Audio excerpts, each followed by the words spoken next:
Great. All right. Well, we can jump on to the second slide. Yep. So just briefly, I suppose, on the thought and the topic behind this presentation, Georgina and Tibor asked me to speak on something that would be quite generic and able to be applied by coaches in lots of different environments. So we settled on the topic of training periodisation. So periodisation is sort of the evidence-based or the scientific term for the planning of training. And as coaches of different clubs and different environments and athletes, everyone at some point is planning their own teams and athletes training programs. So I thought a good topic would be to go through some of the evidence and different methods for planning training to ensure that you get the most out of, I suppose, your training plan with your athletes or with your team. And then also work towards sort of some applied examples of water polo programs I've been involved in, water polo programs in the pathway, and even some practical recommendations for the coming weeks and months as we come out of what's probably been a pretty low activity period during the COVID restrictions. All right, we can move on, Tibor. Yep.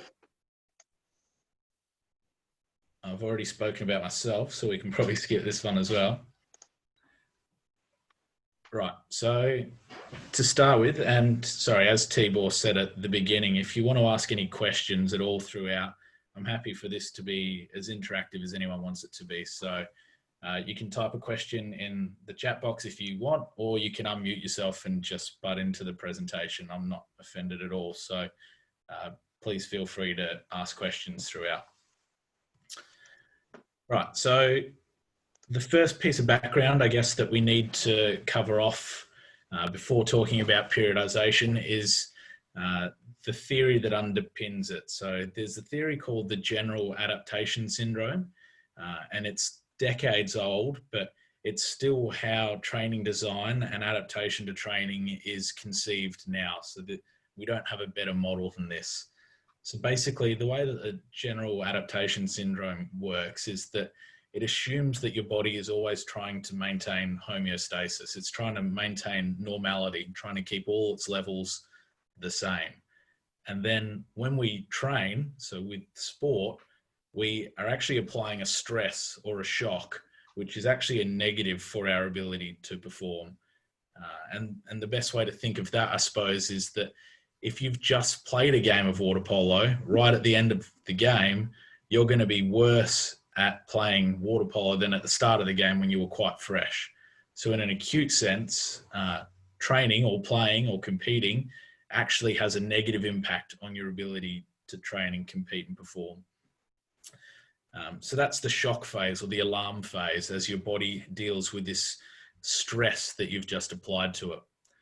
But then what comes after this is the resistance or the supercompensation phase. And this is what underpins the whole training and then response model. So essentially the idea is that if your body is exposed to a stress that it can't cope with very well, then it remodels itself, it adapts to cope with it better in the future. So put really simply in a gym example, if you go and squat 50 kilos and you pull up quite sore from that, your body will remodel the muscles used to squat so that next time you can do 51 kilos.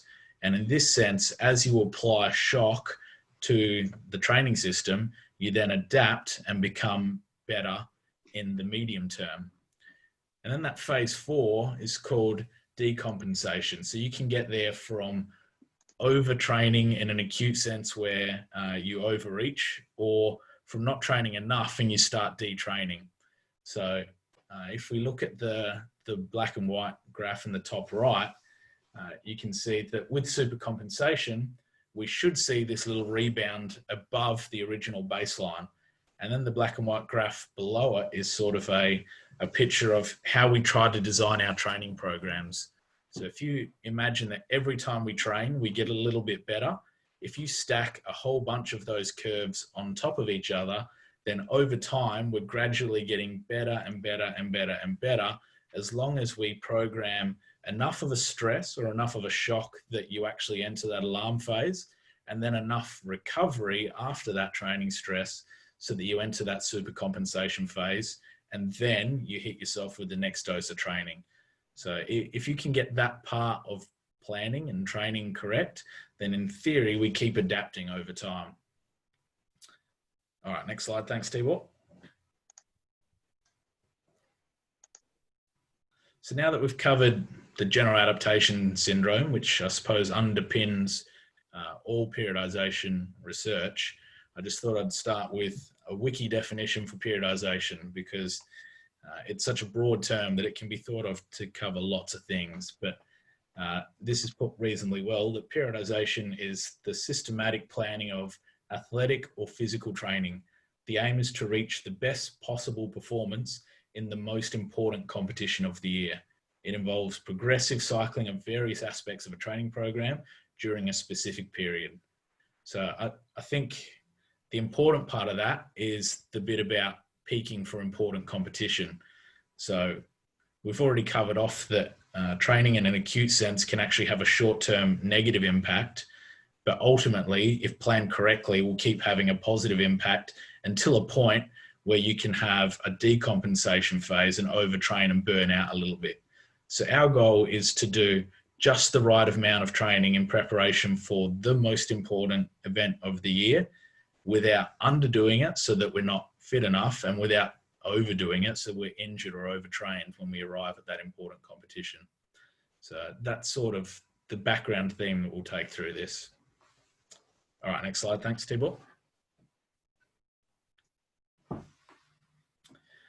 So when we design training, there are lots of things that we consider, some of them quite actively and some of them quite passively. Some of them are in our control and some of them aren't. I've listed just a few things here that a coach can consider when designing a training plan. So like the most basic one to begin with is the mode of training. So are we going to be swimming? Are we going to be doing a water polo training session? Are we going to be doing a gym session or some other kind of dry land training mode?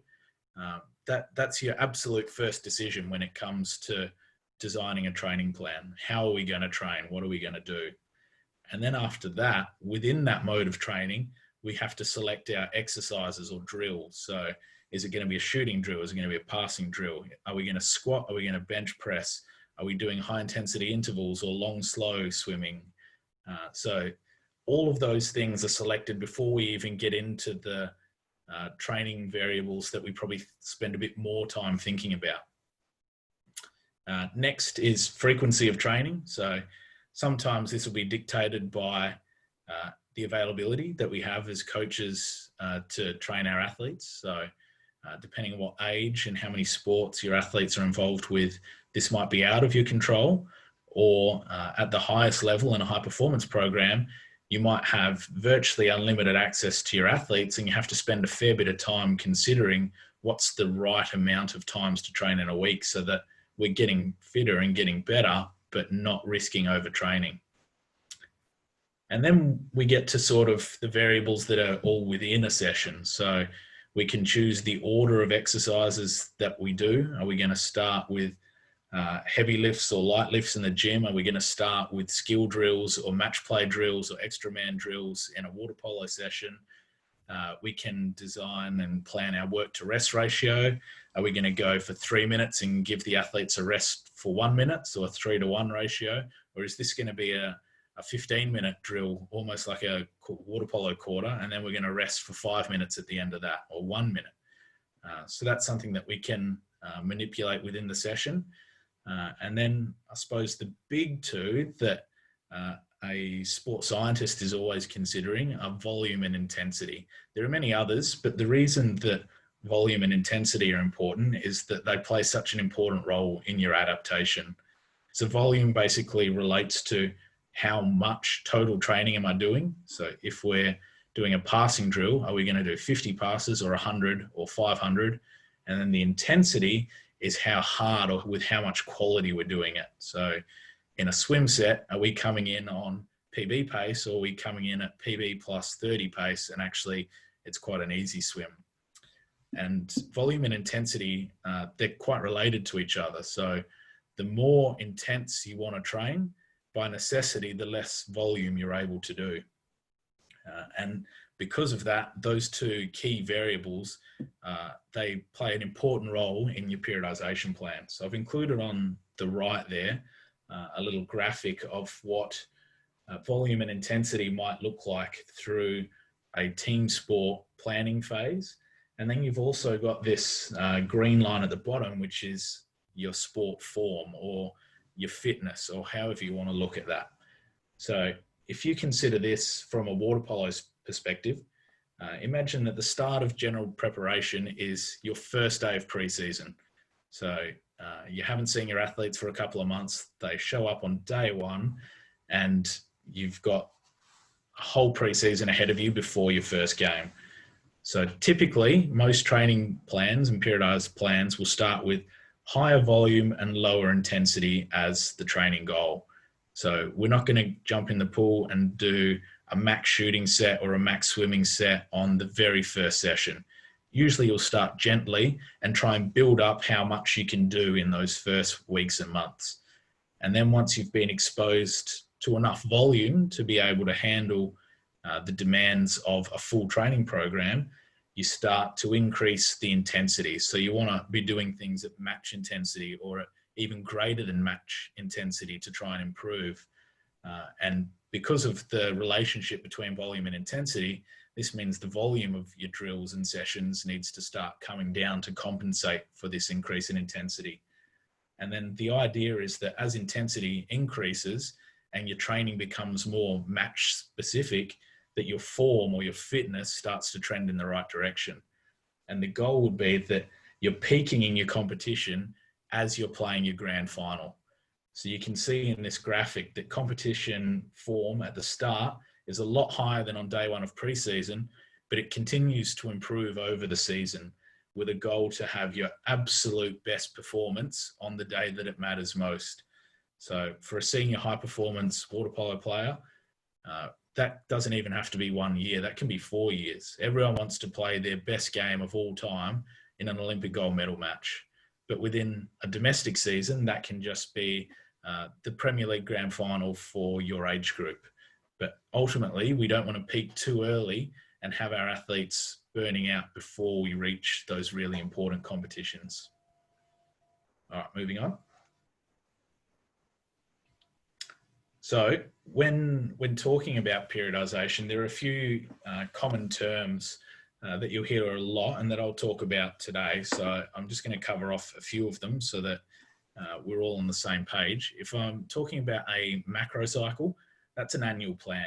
And I hope Obi won't mind, but I've borrowed one from the WAIS men's water polo program from a couple of years ago in the bottom right there. And I'll talk more about what's included in this later. But yeah, just from a terminology point of view, if I'm talking about a macro cycle or an annual plan, it's sort of a mud map of your entire training year and the different phases that you go through. And then a mesocycle, you can think of that as a monthly plan. It doesn't have to be a month, but it's a medium-sized block of training. It might be as little as a fortnight. It might be as much as 6 or 7 weeks. But yeah, in essence, it's a block of training within your annual plan. And then a microcycle is a week. And in team sport, more than many sports, microcycles are really important because we tend to compete on a weekly basis, right? Most often in a season format team sport, we have to compete every weekend and then we get the week to recover and then retrain and then go again for the following weekend. So while the microcycle is important in all training program design, it takes a particular importance in team sport where we spend so much of our year following a week-to-week plan. And then below all of this, you have your session plan. So within all of these bigger planning pictures, you have to eventually plan and design the individual session that you're going to be delivering. All right, moving on. So there are lots of different kinds of periodization, and not one kind is the best kind of periodization. There's been plenty of research that shows that any kind of periodized plan, so any planned training where you're intentionally manipulating volume and intensity over time, is better than a random training plan or a training plan that doesn't change. So as the body adapts, we need to change the stresses that we stimulate it with so that we continue to adapt over time. So it's really important that we do have a changing program and a planned program. However, the exact type of periodization that you use can sometimes be dictated by your sporting calendar, by your own preference as a coach, or by the athletes that you're working with and the frequency you have access to them. But some of the really common kinds of periodization listed here. The first one is linear periodization, and this is probably the one we all do first when we get into sport. And that's, if you picture it as just every week, I want to do a little bit more than I did last week, and then over time I'll get better. So if you have a young swimmer who wants to be a 1500 meter swimmer and looks up the world record holder and finds out they're swimming 60 kilometers a week, and at that time that young athlete is swimming 6 kilometers a week, so they make a plan that every week they're going to swim an extra 200 meters than they did the week before. And over a year, that means they're going to be doing 10 Ks more per week than they did at the start of the year. That would be a linear periodized plan. It doesn't have periods within it. It's just a slow, gradual increase in training over time. Then we have an undulating periodized model. So this is where it doesn't follow a straight line and it doesn't follow a repeatable pattern. It's random from day to day or from week to week.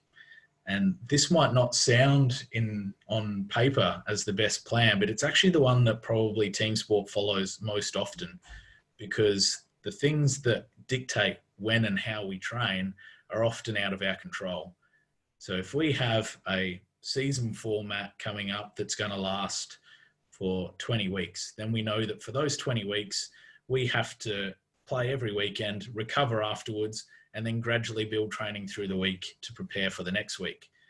But halfway through, we might have a Christmas break and we know the athletes are going to go away and not do a lot of training.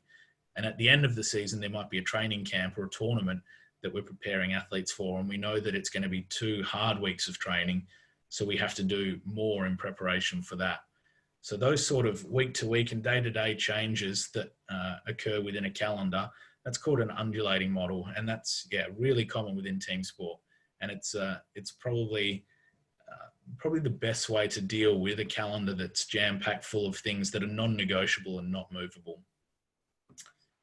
And then you have block periodization. So block periodization probably started in the weight room first. S&C coaches use this quite a lot. And it involves basically taking a mesocycle, so let's say 4 weeks, and within that 4 weeks, each week builds on the week before. So we're similar to a linear model. We're going to go train a bit harder the next week, do a bit more the week after that, and then have a really hard training week at the end of it. But then after those 4 weeks, we go back and drop back down again and have a light week to recover from that really hard training week that we did.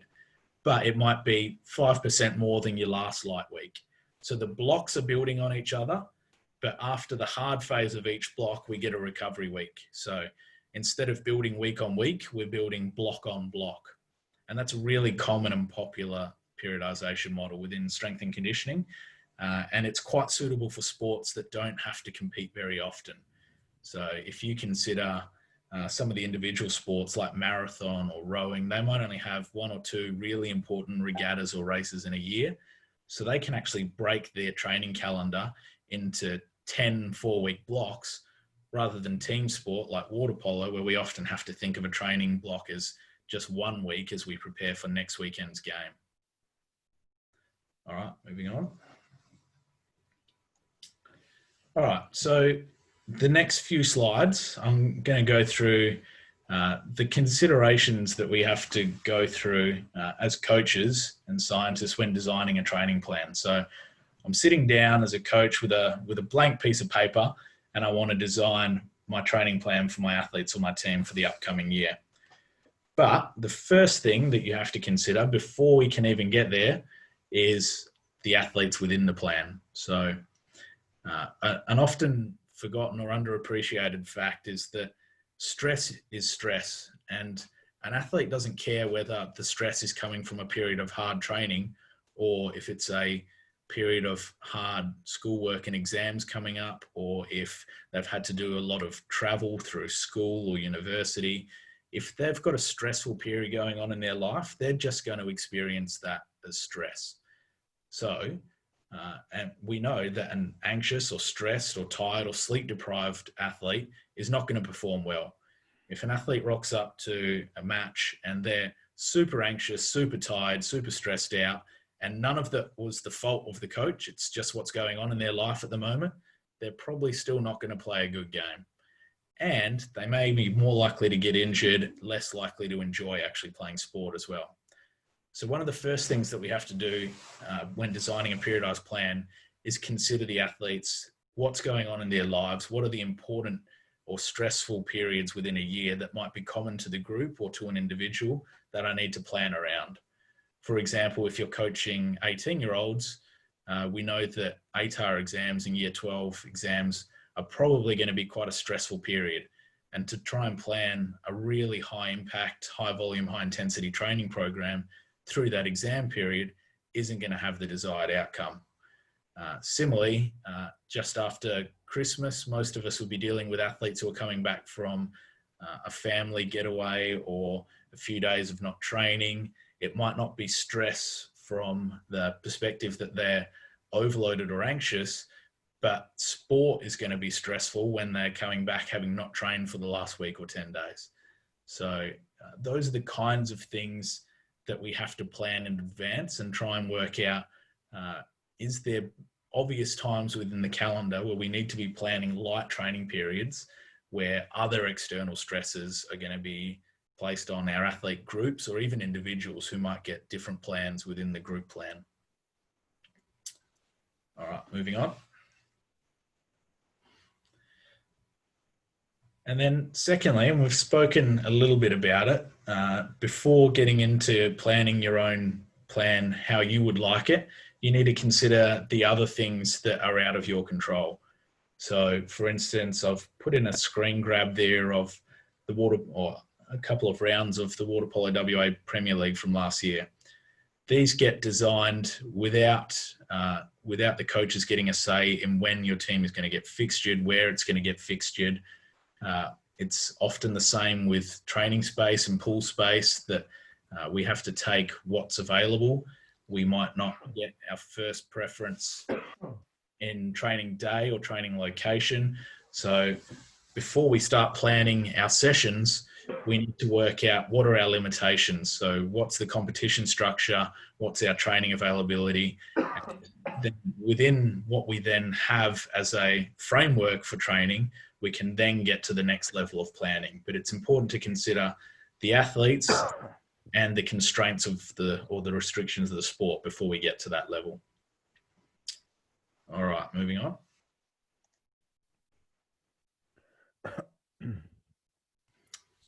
Right, and then after this, then we've gotten to the point now where we've gone, okay, I know what the athlete stresses are in their lives. I know what the constraints of my sport are. I've seen the fixture. I've seen the pool bookings for the year.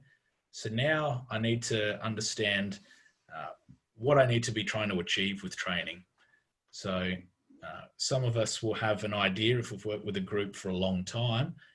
Others coaching athletes or coaching a team for the first time are going to have to do some testing or just spend a little bit of time watching training and observing training and match play to try and get an understanding for how this training program, this periodized plan, is trying to address things that are either deficiencies or strengths within the program.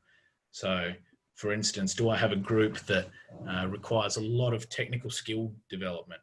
Or do I have a group that can actually throw and catch an egg beater quite well, but they don't understand the game of water polo? They don't understand the tactics and the match play of water polo. Or are they actually quite technically and tactically proficient, but we've got someone who's not a very good swimmer or can't do egg beater or can swim quickly but not very fit, or they're strong or not very strong, fast or not very fast.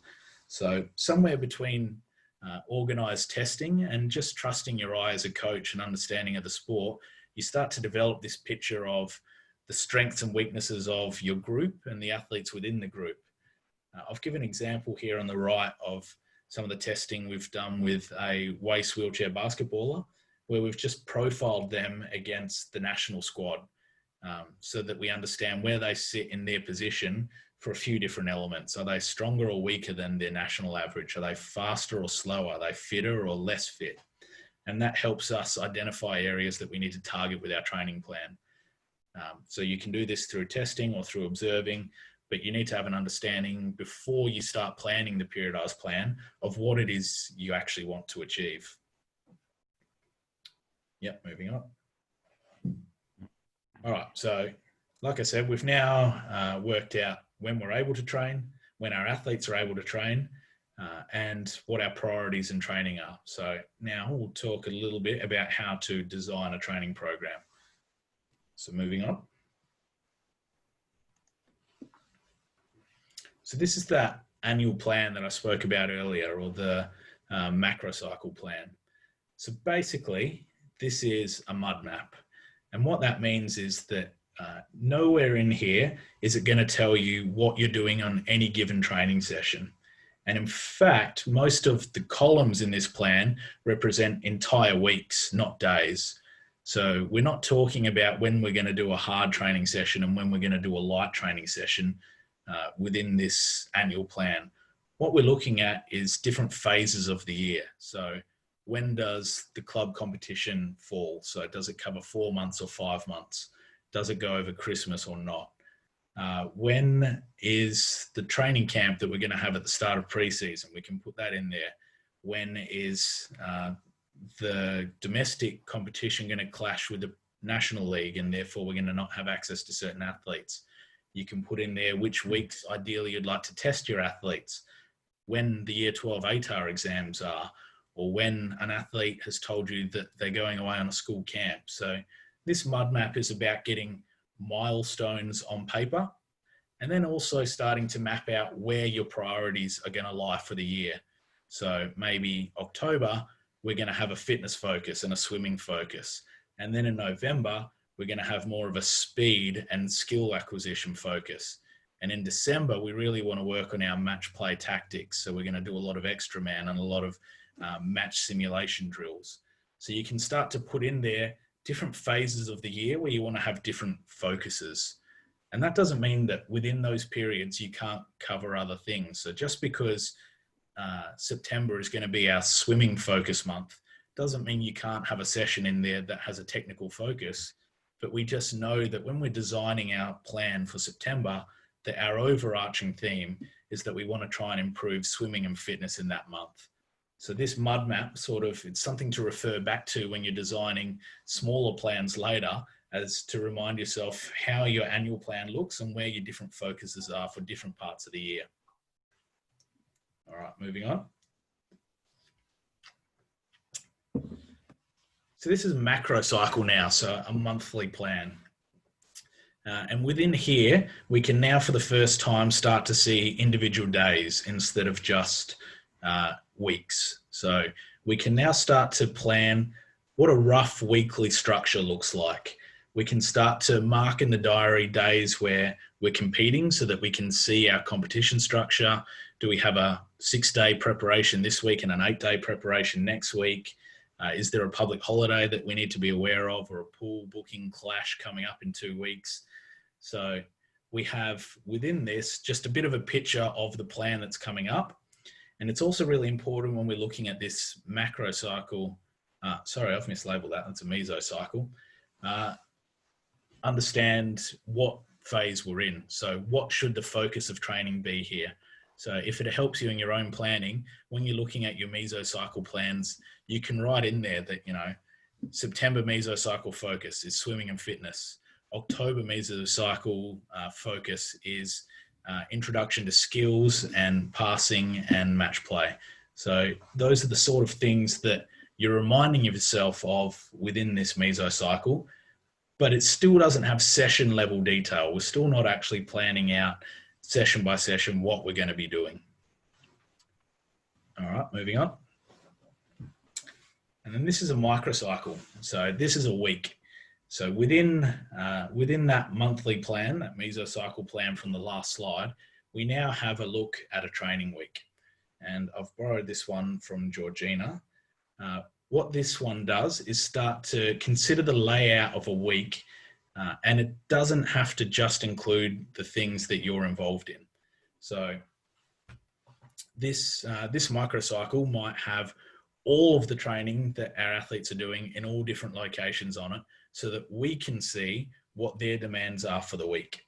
So for instance, here we've got an athlete who's going to a swim squad 3 times a week, but it's in our microcycle plan because we want to be aware of the fact that that athlete has training demands on those days so that we can plan around it. Similarly, if you have notes in there around athletes that have exams coming up or athletes that are going to be away for a day or an upcoming match, those are the kind of things that we're now putting in here so that we can get a picture of the entire week for the athletes we're working with, so that we can start to make sense of the volume and intensity that we need to be scheduling. So what you can see in this plan is that under the type of session, we have a really basic volume and intensity metric, and that is a duration. So that would be our basic volume metric. The longer you train for, the more you do. If you swim for 90 minutes, you're likely doing more than if you swim for 60. And then we also have a basic intensity metric. So using the rating of perceived exertion scale out of 10, is this session going to be a 6 out of 10 or an 8 out of 10 or a 4 out of 10 or a 2 out of 10? This still doesn't have session detail. Like, it doesn't tell you that we're going to do 5 200s to start the swim set on Monday morning, but it does tell you the volume and intensity that we're going to train with. And you can sort of follow it through the week and start to make sense of the WAIS of when hard sessions are planned and light sessions are planned. So you'll see in this example here that after 3 consecutive days of doubles, we've planned a morning of rest. And then on the Friday there, you've got a lighter swim session because there's a game of water polo in the afternoon or in the evening. And that's rated as a 10 out of 10 because a match is absolutely all of the intensity that an athlete can give to a performance. But then the gym session the following morning to compensate for this is the lightest gym session of the week, and it's a 4 out of 10, followed by a day and a half of rest before returning to Monday the following week. So this microcycle, you should be looking at planning your volume and intensity and session types across the week so that we're making sure that athletes are getting rest and recovery within the training week, but also enough stimulus to continue to adapt and improve. So if you refer back to that general adaptation slide at the beginning, we still have to give them a shock to be able to generate that adaptation that we're after. But the day before or the day after an important match is probably not the right time for that shock. So this microcycle planning is where you will have a good picture of that. And then the session detail comes later. And that's when you design your actual training plan for a day. And you don't have to do that well in advance. So when sitting down to plan an annual plan, you might do that at the start of the year for the next 12 months. You might only start making mesocycle plans, so monthly plans, as you're going through the year, each month before you get there, based on what your annual plan suggested was your priority here. And your weekly plans, you might only plan those as you approach the upcoming month, the upcoming mesocycle. And then likewise your session plan, so what are the actual drills that we're going to do in this training session? You might plan that on the morning of training. So it's a periodized plan shouldn't be inflexible, because you might coach a game, right, where your athletes are really poor at extra man defense, and then you have a training session 2 days later. It doesn't make sense that we couldn't do extra man defense training on that day just because we'd periodized something else a few weeks earlier.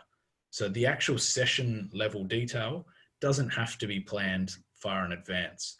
But what we should be able to do is look at our plan and say, okay, the general focus of this period is we're working on tactics, but today's session is going to be light, and we've planned it as a recovery session. So okay, we can still do extra man defense drills, but instead of just doing 5-on-6 repetitively for an hour, we're going to do a little bit of video extra man defense work at the start of training.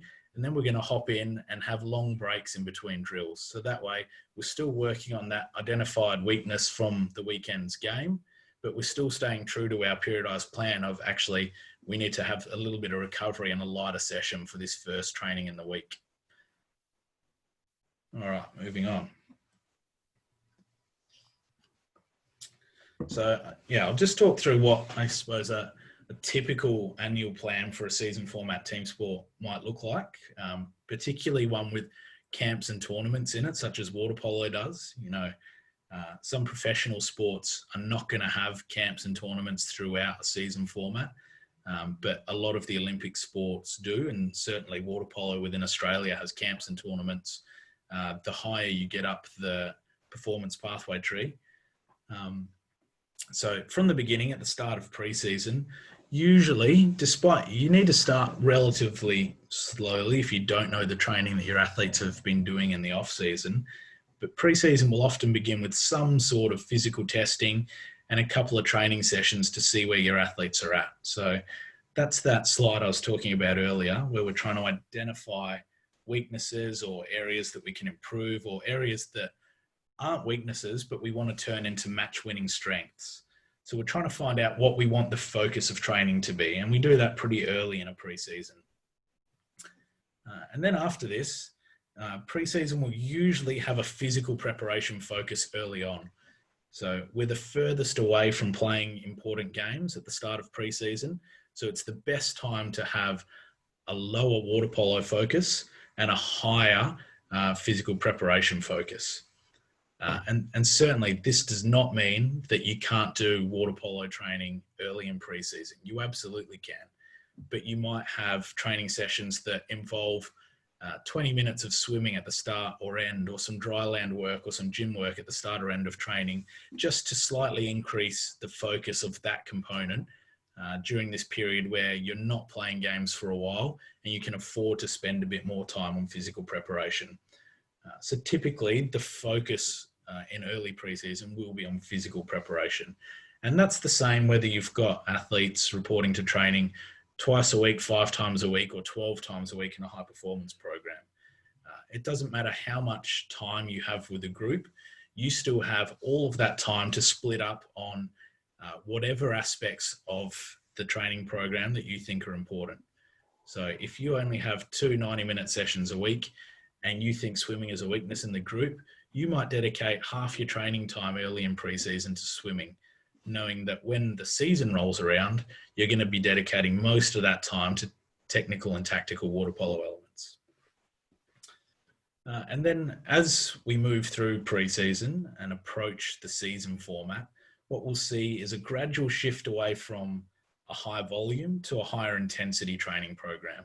So we kind of looked at that earlier in the adaptation graph, where volume and intensity are related and they can't both be high at the same time. We can't do the most training we want to at the same time that we're training as intense as we possibly can. And certainly we want to be training at match-like intensities as we approach the season, and particularly as we approach the end of the season and the important games of the season. We need to be training at higher intensities as we move along. And similarly, you'll see training programs shift from a physical focus to a technical or tactical focus. Excuse me. If you've already done a few months of physical training and you're happy with the swimming fitness and with the speed of the group that you're working with, then as we approach the important games, you need to start dedicating more and more time to actually executing skills under fatigue, executing skills under pressure, executing match tactics and getting the team working well together. And clearly that's going to be more of a focus as you start to approach important matches. And then as we enter the season, you'll go away from this sort of pre-season mode where you can plan in blocks or you can plan linearly if you want to, and we have to settle into an undulating weekly microcycle of we train, we play a match, and then we recover in order to be able to train again the next week. So we end up in this sort of really short cycle that gets repeated for month after month as we enter that season. And then the final consideration, particularly as the athletes get older, is sometimes a tournament or a training camp is not at the end of a season. It might actually be scheduled partway through a season. So there might be times where you actually have to schedule a higher volume or high intensity training block within a season, even if it means going into a couple of games fatigued, just so that you are preparing for that upcoming camp or tournament properly. And that's one of the real challenges of working within an Olympic team sport, where they can have those really high load periods within a season format. All right, moving on. All right, so this slide is something that I haven't spoken about yet tonight. It's called the long-term athlete development pathway. My understanding from Tibor is that most of you are coaching juniors a lot of the time, or some of the time. So I thought it's also worth introducing this topic, which is that the way that professionals and the way that high performance senior athletes train isn't the way that is recommended to train all the way down the pathway. So while the Aussie Sharks might be training 10 to 12 times a week, and it's all swimming and water polo with some gym to support, it's highly specialized, it's high volume, it's high intensity, that we don't need our 12-year-olds to be replicating that Sharks training plan in order to one day end up a Shark. So this long-term athlete development pathway is kind of split into 3 phases. You've got your pre-pubescent, so working with under 12 or under 14-year-olds who are just getting a feel for the sport of water polo. They're probably still playing lots of other sports and probably playing water polo mainly for fun. They're not even thinking about one day playing for Australia or being in a high performance program or even winning an under 18s Premier League Cup. They're playing because it's fun, or because their friends are playing, or because their family members used to play. And in those stages, the really important things that we can do is just instill good habits around technical elements, enjoying the game, so making sure that training is fun, and learning how to train, so learning how to interact with team members and coaches, and how to be a team member within a team sport team. And then after that, you've got sort of your later teenage years, where you're still not a high performance athlete, but you're starting to turn into an adult. You're starting to consider water polo as more serious, even if you're not worried about playing for Australia at this stage. You're still starting to think about wanting to win on the weekend. And at that point, what's really important is to start instilling practices into these athletes about how you train properly to achieve outcomes. So starting to instill a little bit of discipline around training. It's no longer just about fun. We're actually trying to learn how you can get more out of training sessions. And we're starting to train to compete as well. So we're starting to introduce tactical elements and competitive elements within training, so that we understand, as we move through the pathway, how we can get the most out of training to eventually train to win. And that's the final stage, where the sole focus of training is to help you and your team win on the weekend. And that's when you're a high performance athlete. When your only consideration is training to win, that's when you're in a high performance program. All right, moving on. So clearly, within a pathway program, you can't work on everything at once. Tibor gave me an indication that probably most of you get 2 to 3 pool bookings a week with your junior athletes. And that's completely normal. Having played junior football myself growing up, we never trained more than 2 times a week with club. And even in the development performance pathway, it was never more than 3 to 4 times a week. So we have limited training with juniors in the pathway. We accept that. We also accept that they might still be playing other sports, the athletes that we're coaching with, and they might enjoy those sports equally or even more than water polo. So it's really important to then strike a balance where the training that we're performing is actually not only just helping the athletes, but also helping them enjoy the sport. Ultimately, if the junior athlete is going to have longevity in the sport of water polo, they need to enjoy being at water polo training. They have to find training in this sport fun. And even though we're starting to instill in the athletes some of these training to train, training to compete sort of learnings, it's not all about winning at that age group. It's sort of a late teenage, middle to late teenage age group. We're still also learning about enjoying water polo, enjoying other sports, learning movement literacies. And certainly I think the focus of this group from a coaching perspective should be, if this athlete is going to progress within the sport of water polo, what are the non-negotiables? What do we need to instill in them so that they can succeed at the next level if they choose to go there and are able to go there? So within water polo, which is quite a technical sport, that's going to be some of the things like an egg beater kick technique. If they don't have a good egg beater, it's going to be really hard to succeed at the next level. So even though we have limited training time, we're going to devote some of that training time to making sure that our athletes can actually perform a good egg beater kick. It might be the same for pass and shooting technique. It might be the same for jumping and sliding for our goalies. And, you know, as coaches, you're all going to have your own opinions on what are the fundamentals of the game of water polo. But it's really important that even though we have limited training time, that we start to instill these fundamental physical literacies into the athletes so that if they do progress, they've got the capabilities. All right. And the last slide that I just wanted to touch on, because of where we are in the world at the moment, and certainly a conversation that I've had with Georgina and Obi at WAIS and all of the other coaches that I work with as well, is how training might look in the next weeks and months. Because, you know, we spent a lot of time trying to make sure that our athletes were training well in their home programs. But ultimately, the athletes were on their own. They had to do it themselves. Some had access to swimming pools, others didn't. Some had wetsuits to swim in the ocean, others didn't. Access to gym equipment and throwing equipment was varied. Access to things like training bikes and other fitness ergometers was varied. So essentially, we have as much unknown about our training squads now as we've ever had. So my mantra has been that we're not going to win anything in the next month. No one's going to win a gold medal in the next month. No one's going to win anything because of something they do in the next month. But what we can do is get it wrong. So we've got these athletes who are probably deconditioned. They've probably gotten used to a routine of sleeping in and not going to training at night and maybe doing some exercise when it suits them within the week. And they've gotten used to not having to set alarms and have a structure and having to be in certain places and certain times.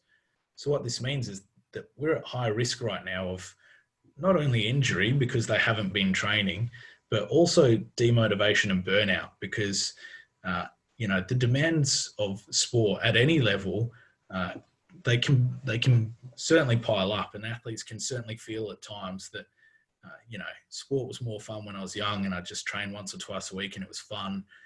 And we need to try and recapture some of that at the moment, I think.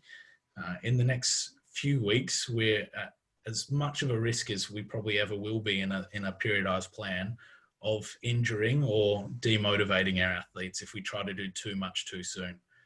So certainly I think the focus is a soft tissue reload. So make sure that our athletes are gently reintroduced to the training modes and the volumes and intensities that they were before. And, you know, this might take several weeks. And along the way, we need to be asking our athletes, how are they feeling? How are they recovering? Are they sore? Are they injured? And then, you know, to assist this reload, we probably need to train a bit less often than normal. And that can also mean training with a bit less volume and intensity than normal, than pre-COVID. We need to gently over time restore the kinds of training loads that our athletes were used to so that we can get back to where we were, and also gently reintroduce them to the structural routine of sport and get some of that enjoyment of actually being in a team and a club environment back, and make sure that, you know, in a month we're looking back and thinking we did that right and our athletes are really thriving now, not that we did too much too soon and we've got injured athletes or athletes who are burnt out. So yeah, those are my slides for today. So I know no one has asked a question, it seems, throughout, but I told Tibor I'd be on till 8:30, so happy to answer any and all questions or enter a discussion or a roundtable or however you want to play it. If anyone has comments, feel free to throw them out. Thank you, Paul.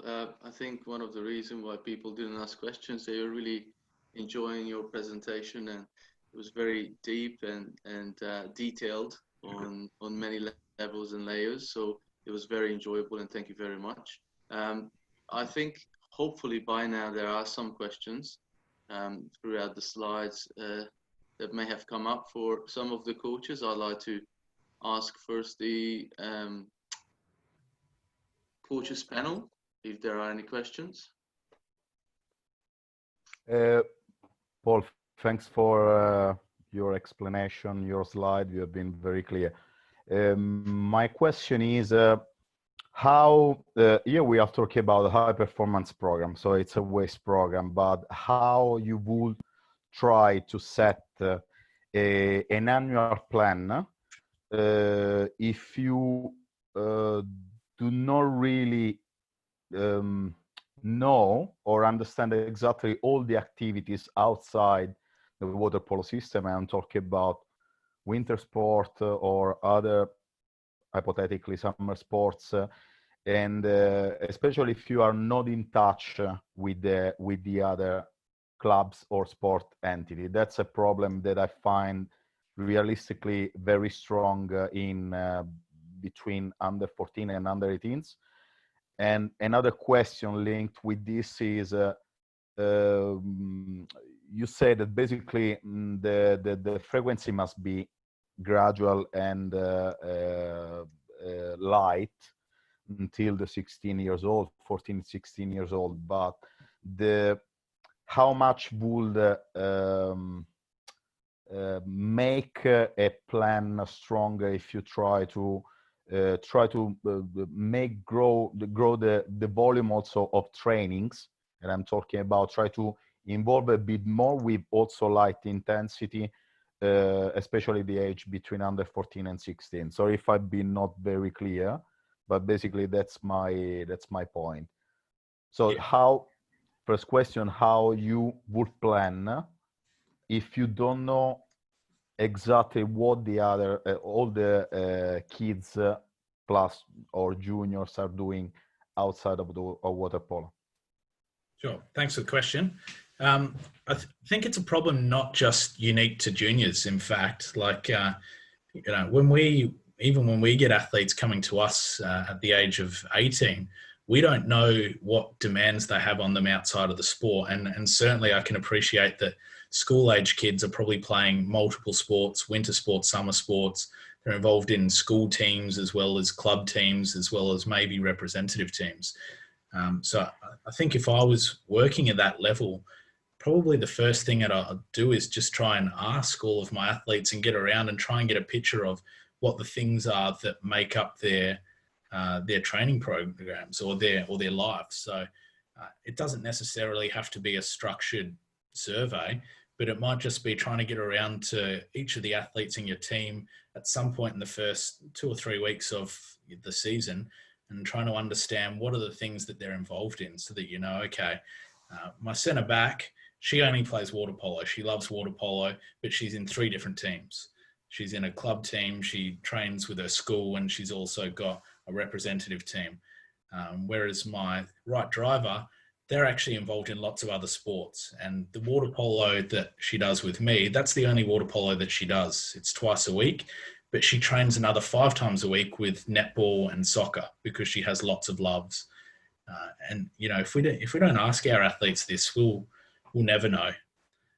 So yeah, I think it's pretty important as part of just developing a relationship with the athletes you're coaching is trying to understand what the other pieces of their life are so that when you're designing the water polo aspect that you're responsible for, you can sort of keep in the back of your mind, at least, even if you don't have a detailed plan of their week, the other things that might be playing a part in their life. So if one day they come to training and they're really tired, you can recall that conversation that you had with your right driver who plays a lot of netball, and you can ask them, are you tired because you had netball yesterday? And she might say, yeah, well, I had a tournament this weekend, so I'm really tired. And then you might adjust her training that night.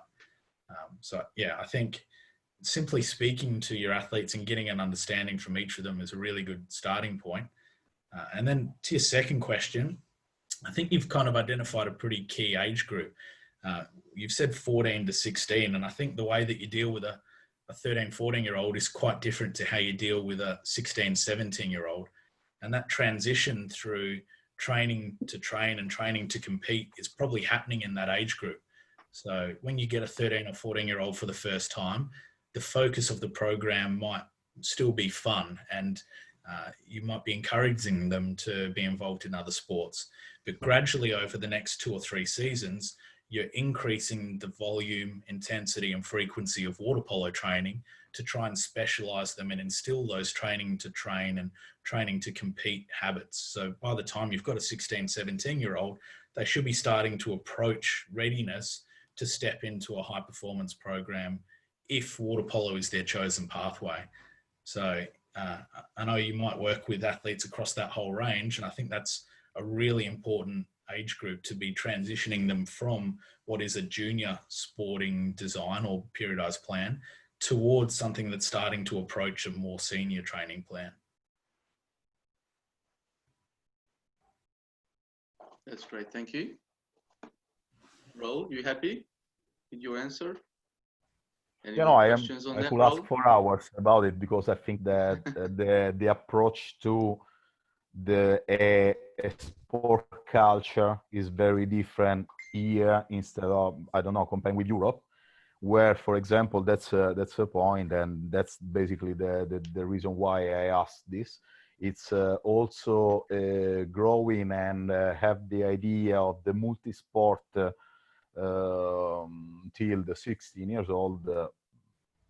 I think it's very different from other cultures. So I think that the approach will be potentially also different, but I understand what Paul rightly said.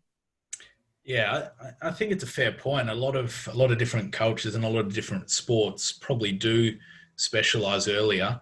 I think, one of the challenges that water polo has in Perth and in Australia is trying to keep more athletes involved in the pathway for longer.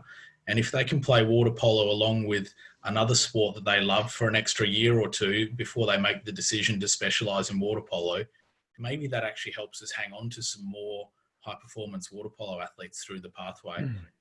But I certainly hear your point that, in some of these European countries where water polo is the number 1 or the number 2 sport, it's a lot easier to specialize earlier because kids grow up dreaming of playing water polo. And yeah, we don't necessarily have a large number of kids in Australia that grow up with water polo in their household. Marco? Hey, Tibor, it's Arrow. I have a question regarding micro and mesocyclus. Obviously, everything goes around competition and around some game or a tournament. It's hard to make a difference. Yes, I know it's a based microcyclus on a weekly base, and mesocyclus is on a couple of weeks. But can you also help me? Can you give me some other suggestions of criteria that mesocyclus can be based on? Like, is there like any other criteria? Because we have, for example, we play water polo from October to March. So beside that, like tournament, okay, we're going to train until December. And then after that, we have this. So what are the other criteria that I can actually make mesocyclus, not micro? I understand a lot about it, but like still that mesocyclus confuses me a lot. Yeah, sure. Happy to help. Your question's mostly around the mesocycle, which we can just call it a monthly plan, but it can be a little bit longer or a little bit shorter than that. I guess the way that I like to think about how to plan a mesocycle is around my goal for the athlete for that month. So, you know, within a week, within a microcycle, it's where's my rest day, where's my competition day. But within a mesocycle, it's what's my goal for this month. So this is the whole training block. Like this is 4 or 5 weeks of consistent training, and that's enough time to improve something. So if I've got an athlete who I know is not a great swimmer, which mesocycle or which month is going to be the month where I really focus on that one item and try to make that the focus of my training. So it's sort of like the flavor of the month, and that can change from month to month. And then within that month, your microcycle is dictated by things like when is your match day and when's your recovery day. But your mesocycle is sort of what's my main training aim for this chunk of time. If I can spend the next 4 weeks working on one thing, what's my number one goal? And that's how I define my mesocycles. That's helpful. Thank you. That's perfect. Perfect answer. Thanks. Peter, you had a question before? Yeah, I have actually. I'm interested in what you see as some of the common mistakes made by some of our elite coaches through the planning stage. What do you think are some of the activities that they just don't get a grasp on? Loaded question. I only said it because Obi's listening. No, not really. All right, I'll just focus on Obi's mistakes. Yeah, they haven't got time. No, I think some of the things that are a challenge in planning with water polo through the high performance pathway, some of them are out of our control. So, for instance, it's really difficult to program proper recovery when pool spaces are at 5:30 in the morning and finishing at 9 o'clock at night. You know, if you're telling athletes they need to eat well and refuel well before and after training, and they need to sleep 8 to 9 hours a night, all of a sudden periodizing that microcycle is impossible already before you even start. And that's not necessarily a mistake that coaches are making, but it's certainly a flaw within the system of trying to plan a good water polo program in Perth at the moment, with just the availability of pool spaces and pool bookings.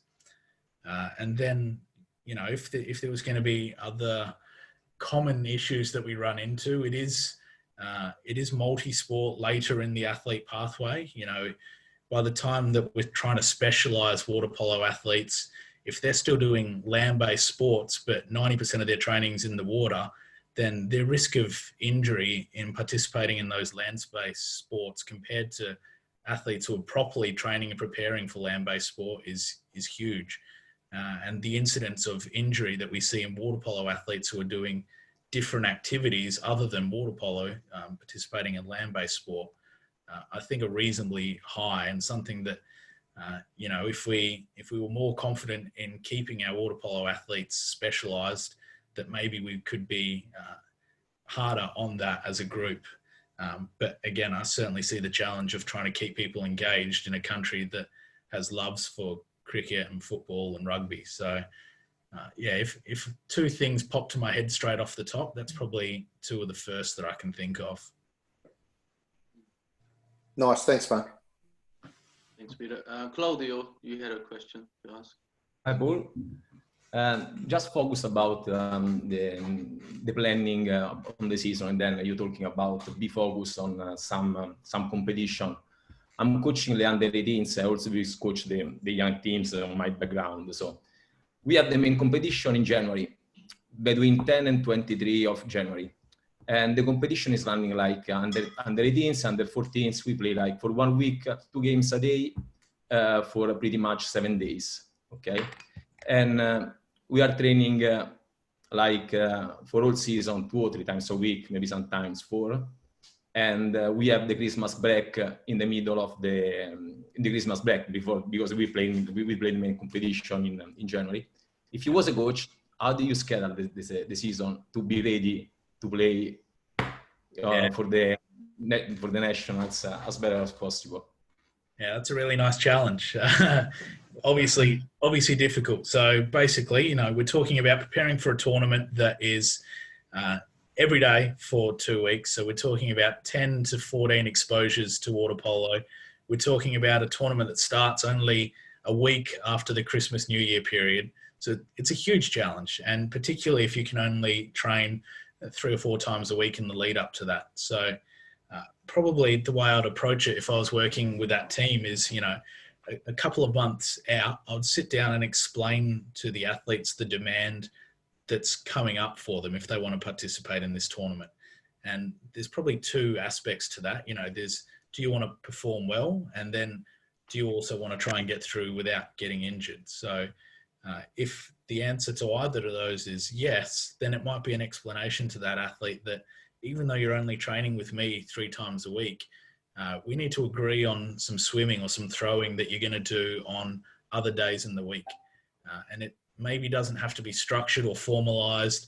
It might not even have to be in the pool. It might be down at the beach with friends, but actually we need to start exposing you to a little bit more load in the 4, 6, 8 weeks prior to this tournament so that you can actually perform well at the back end of it and also get through, hopefully, without getting injured. So even though it might not be something that you address yourself within your own training plan, it might be just helping the athletes understand that if they can do a little bit of extra swimming and egg beater and throwing on their off days from training, that's going to help them prepare for that upcoming tournament. And I'd have the same conversation over that Christmas, New Year break. You know, the temptation is going to be to put your feet up and sit on the couch with the family for a week. But it's probably the worst possible preparation you can do for a tournament, right? So take a day, take a couple of days of no training. But if you can get in the ocean or get in the pool and just do 3 or 4 sessions over that period, it's going to be so much more helpful than if you take a week or 10 days of complete rest just before that giant tournament. So, I mean, you're not helped by the organization of it. It's a difficult way to plan, but if you inform your athletes and keep them educated and let them make good decisions for themselves, you've at least given them a chance. Thanks, Paul. Thank you. Next question. Marco? You stressed a lot matter of players' feedback and how we should all get involved with players on, you know, like everyday basis, always ask for feedback, how they feel with their training and stuff. But how often is that actually, how often on the higher level or some normal level, how often we should actually do that? If I go and talk to my players every second day, I might get the feedback like, oh yeah, it's hard. So what we're actually the period, are we actually talking about at the end of microcycles or at the end of mesocycles or in between? How often we should try and get that feedback from our players to actually have the good image of how our training works? Is it good enough for them? And is it good enough or we should change something? So what is the right timing to actually ask our players how they feel about it? Yeah, that's a really good question. And, you know, even within a sports science lecture, that would probably trigger a fierce debate. But I think we've been guilty, even at WAIS in the past, of trying to get information from athletes on a daily basis. And it becomes too much. They get survey fatigue. You start getting bored answers or answers that aren't helpful to your planning. So most of the time now, I've reverted to only speaking or surveying athletes on a weekly basis, so once per microcycle. But you know, if resources are an issue, or if you're pretty confident that the athletes would tell you if there's a problem, it could be even less than this. It might be as you go through phase changes. You know, you might have 3 weeks that all look the same, but then you've got a week of a double game coming up. So it might be actually before and after that double game is when I'm going to make a note to myself to make sure I get around to the group and ask them how they're feeling. Or in the previous example, it might be before and after that Christmas break. I'm going to target that as the time to try and speak to all the athletes, because I think that's when we're at the biggest risk of getting the training program wrong. So I think being aware of the fact that the athletes don't want to hear from us every day and they don't want to hear from us every second day, that's important. And as long as they feel like they can speak to you if something's wrong, then I think less can be more with that. And certainly even the weekly questionnaires that we do at WAIS, sometimes I question whether we're better off going to a system where we just make the athletes come to us if they have something to tell us. I definitely don't think we need to be quizzing them every single day though. So I think it's a good point. Thank you. Paul, I'd like to ask a question myself quickly about positional specialization within water polo. So once the so-called specialization that you talked about, they want to go for it, they want to play water polo more, they want to take it a bit more serious to the next level. What's the age, or how important it is to start the physical preparation for the positional playing? Obviously talking about center forward, center back, driver, different body types, goalkeepers. So I know bits and pieces could be done early, but how important it is, and what would be the right age group when you really need to focus more on it, you reckon? Yeah, it's a good question as well. So I think in that long-term athlete development plan, like that prepubescent period from whenever they first start playing flipper ball up to the age of 12, 13, that's probably too early to specialize. But as we start entering that 14 to 16 bracket that we spoke about earlier, where we're learning to train how to train properly and we're learning how to train to compete on the weekend, that's probably the right time to start introducing the concepts of specialized positions and specialized training methods, because, we are then in a post-pubescent age group. We're going to start to see different body types emerge and start to get a feel for who's going to be more suited to playing center forward and who's always going to be a small player and have to play an outside driver position. So probably somewhere after that pubescent period in the 14 to 16 age group is where we start transitioning from playing water polo for fun and exposing everyone to everything to then starting to specialize more and more through that period, so that, by the time someone hits 16 or 17, they probably have a good idea of where their specialization is and what type of position they're going to play going forward. That's in general. There are going to be exceptions to that, but I think something like that timeline is about right. In terms of the planning, and when you have the everyday training session planned out, what would be the percentage roughly that you want to spend on, okay, center forwards there, center backs there, drivers here, and give them not only in the water but also in the gym, when they're in the gym already, that they do specific stuff to enhance their skills in that position? Is that over 16 years, 17 years roughly, and what would be the percentage in a training session? Yeah, it's a good point. Some skills are generic still, even at the very highest level. Like to swim from 5 meter to 5 meter, you want all your athletes to be able to do that. But to be able to egg beater as a goalie for an entire match, that's only one athlete that needs to be able to do that. So it probably depends a little bit on the position. If an athlete is questionably a utility or a driver versus one who's certainly going to be a goalkeeper, that percentage might be a little bit different. But I think generally most training drills, when you're doing tactical training, by the time you're sort of 16 or 17, you're going to be able to specialize within that drill. You're going to have positions within a drill that are going to lend themselves towards being able to play in a favored position. But I still think it's worth spending, whether it's 25%, 40% of the time, exposing athletes to other positions as well. Because even at the very highest levels, if you can play multiple positions, that's always an advantage in team sport. So even if you've got this center forward who's an out and out center forward, and they're going to be a center forward, if they learn some center back skills, you never know when that could come in handy in the future. So I think it's a risk to ever 100% specialize an athlete. And as long as we can keep exposing them to all elements of the game, at least at some stage, I think that's a well-periodized plan. I think just on jumping on in that note, TV also, it's important that it's decided together with the athlete what is the position, because if they have an interest for a position, it's most likely they're gonna take on the training with more enthusiasm and interest towards it than if we forcing or we bracketing someone. Let's say you started saying 14 to 16 is when they start specializing. That's just maybe way too early for them to understand what they want to be. And I agree with Gudzi for that particular reason, to have multi-position, and they're gonna like they tend to go then towards and gravitate towards something that they like to do.